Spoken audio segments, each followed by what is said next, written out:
ಮೊಸಳೆಯ ದೇವಸ್ಥಾನ ಮತ್ತೆ ಅದಕ್ಕೆ ಮನುಷ್ಯರನ್ನ ಬಲಿ ಕೊಡ್ತಾ ಇದ್ದ ವಂಡಾರು ಮನೆಯಲ್ಲಿದ್ದ ದೇವಸ್ಥಾನದ ಬಗ್ಗೆ ಈ ಹಿಂದಿನ ವಿಡಿಯೋದಲ್ಲಿ ಹೇಳಿದ್ದೆ.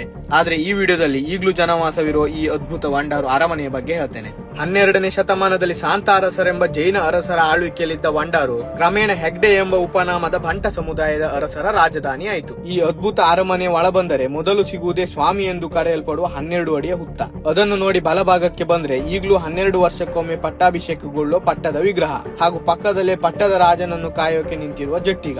ಅಲ್ಲೇ ಹಿಂಭಾಗದ ಕೊಟ್ಟಿಗೆಯಲ್ಲಿ 2 ಹೋರಿಗಳಿದ್ದವು. ಅವು ಅರಸು ಕಂಬಳ ಎಂದೇ ಖ್ಯಾತಿಯಾಗಿರುವ ವಂಡಾರು ಕಂಬಳದಲ್ಲಿ ರಾಜ ಮರ್ಯಾದೆ ಸಿಗುವ ಮನೆ ಹೋರಿಗಳಿವು. ಸಾವಿರಾರು ಅಭಿಮಾನಿಗಳನ್ನು ಹೊಂದಿರುವ ಈ ಮನೆ ಹೋರಿಗಳನ್ನು ನೋಡಿ ಮುಗಿಸಿ ಮುಂದೆ ಸಾಗಿದರೆ ಮನೆಯ ಒಳಭಾಗದಲ್ಲಿ ಅದ್ಭುತವಾದ ದೇವಾಲಯ.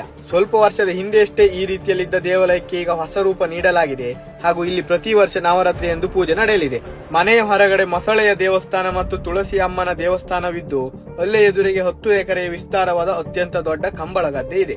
ಈ ಗದ್ದೆಯಲ್ಲಿ ಅಷ್ಟ ದಿಕ್ಕುಗಳಲ್ಲೂ ನಾಗದೇವರ ದೇವಸ್ಥಾನವಿದ್ದು ಪಟ್ಟದ ವಿಗ್ರಹವನ್ನು ಹೊರುವ ಪ್ರತ್ಯೇಕ ರಥವೂ ಇಲ್ಲಿದೆ. ಎಲ್ಲಾ ರೀತಿಯ ಚರ್ಮದ ಕಾಯಿಲೆಯು ಇಲ್ಲಿಯ ಸುತ್ತಕ್ಕಿ ತೊಳೆಯುವ ಹರಕೆಯ ಮೂಲಕ ನಿವಾರಣೆಯಾಗುತ್ತಂತೆ. ಮತ್ತೆ ಜಾನುವಾರುಗಳ ಆರೋಗ್ಯಕ್ಕೂ ಕೂಡ ಇಲ್ಲಿ ಹರಕೆ ಬರ್ತಾರೆ.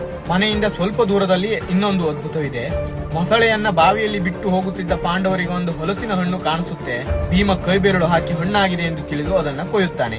ಅಷ್ಟರೊಳಗೆ ಬೆಳಗಾಗಿ ಕೋಳಿ ಕೂಗುತ್ತೆ. ಹಾಗಾಗಿ ಪಾಂಡವರು ಹಣ್ಣನ್ನು ತಿನ್ನದೆ ಹಾಗೆ ಹೋಗ್ತಾರೆ. ಅದೇ ಹಣ್ಣು ಕೊಯ್ದ ಸ್ಥಿತಿಯಲ್ಲಿ ನಂತರ ಕೊಲ್ಲಾಗುತ್ತೆ. ಈ ವಿಡಿಯೋ ನಿಮ್ಗೆ ಇಷ್ಟವಾಗಿದ್ರೆ ಲೈಕ್ ಮಾಡಿ ಹಾಗೂ ಇದೇ ತರಹದ ಇನ್ನಷ್ಟು ವಿಡಿಯೋಗಳಿಗಾಗಿ ನಮ್ಮ ಪೇಜ್ ಅನ್ನು ಫಾಲೋ ಮಾಡಿ.